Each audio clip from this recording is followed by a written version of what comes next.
Hi, this is Mato. In this video I will show the game between Viswanathan and Boris Gelfand. This is game 3 of World Chess Championship match that was played in Moscow in 2012. In this game Viswanathan had white pieces and he started with d4. Gelfand played knight to f6, c4, g6, and now instead of knight to f3 or perhaps knight to c3, Anand played f3. Had Boris continued with d6 after e4 and bishop to g7, we would have king's Indian defense, same-ish variation. But Boris continued with d5 and we have Grunfeld defense. Pawn takes pawn, knight takes on d5, e4 attacking knight, knight to b6, knight to c3, developing bishop and attacking pawn on d4, bishop to e3 defending, castling king side, queen to d2. Idea is to castle queen side to push pawn to h4, h5, take on g6, exchange bishop for bishop, and to deliver checkmate. But it's not that easy. In this position, knight to c6 is very popular move. e5 is very good too, and that is what Gelfand played.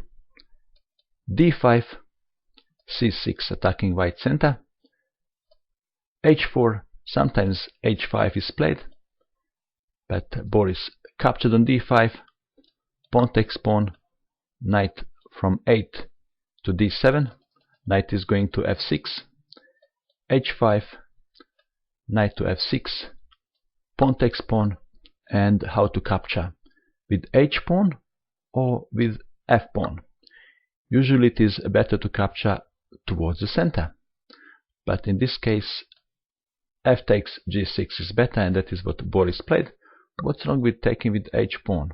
Let's check this variation. If h takes on g6, then we would have this continuation, bishop to h6, and if knight takes on d5, bishop takes bishop, king takes, check, king must go for a walk, and that's not good, is it, for black? If king goes to g8, that is checkmate. Also, in this position, if knight goes to h5, it's even worse. And yeah, black would be losing. Okay, so taking with f pawn is better. Anand castled. We would like to see what's wrong with this continuation now. Then we would have bishop takes bishop, queen takes, but now black has rook to f7, defending pawn on h7, and black would be doing very well. That's why Anand castled.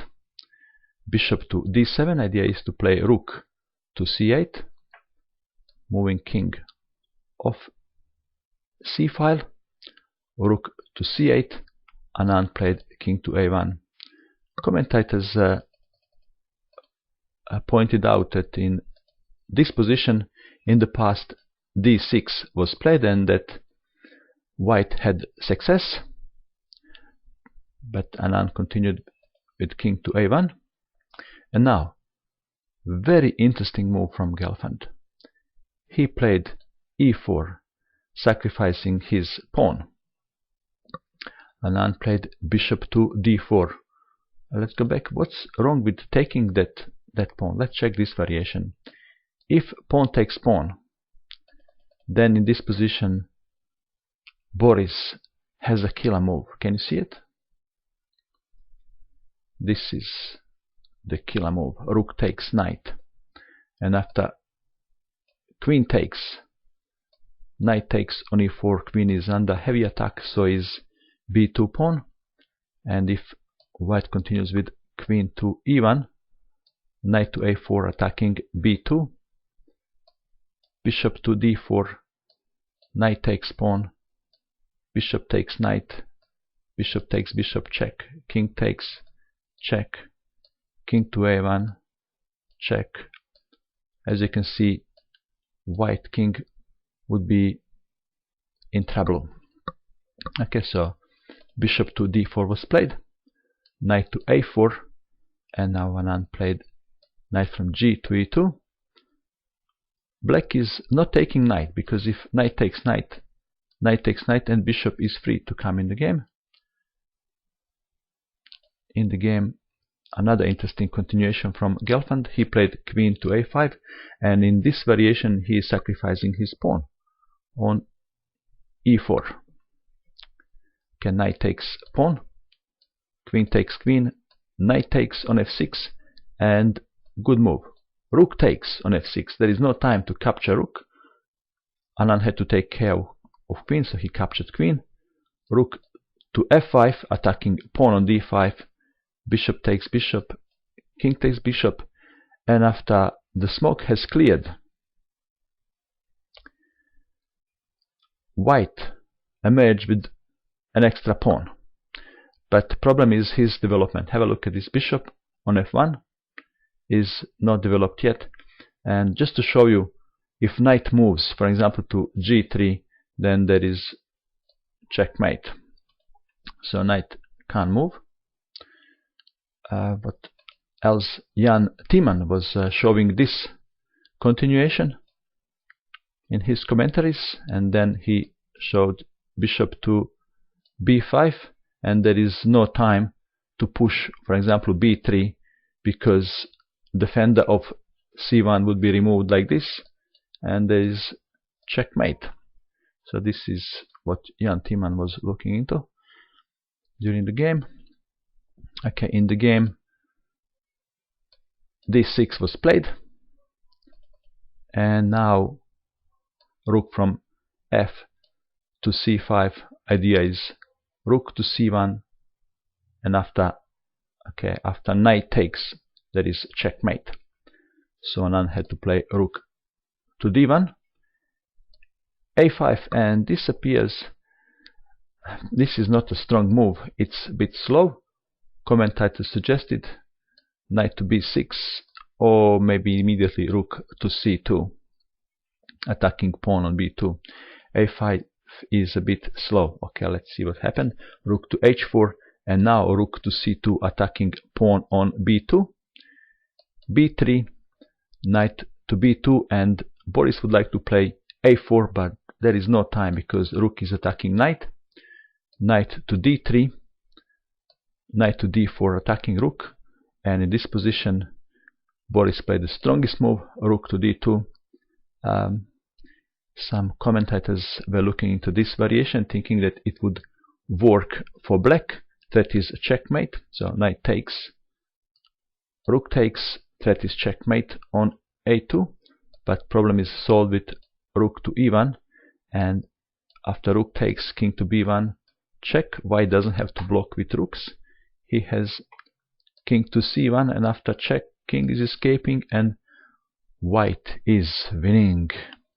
So rook to d2 was played, and after bishop captured and rook captured, it appears that white is a bit better. Okay, now rook to e1, threat is check and winning bishop, but black didn't panic. He played rook to d2, and if rook goes away, there is going to be checkmate, but not immediately, because in this position it is possible to play like this, check, and then king to b1.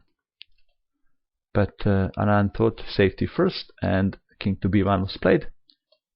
Check, knight takes bishop, pawn takes knight, and rook to e7, check. King to g6, and now rook from 8 would like to come to c7. That's why Anand played rook to c7. Let's go back. Another interesting continuation would be d7. That's another way to continue. Rook to c7 was played. Of course, if rook takes rook, then there is no way to stop this anymore. White would be winning. So in the game, rook to e8 was played. Idea is to play rook to e2, rook from 8 to e2, and to give check until the end of times, or immediately now rook to e1 is threat. So Anand had to play rook to h1, rook from 8 to e2, d7, check, king to c1, rook takes pawn, and in this position draw was agreed.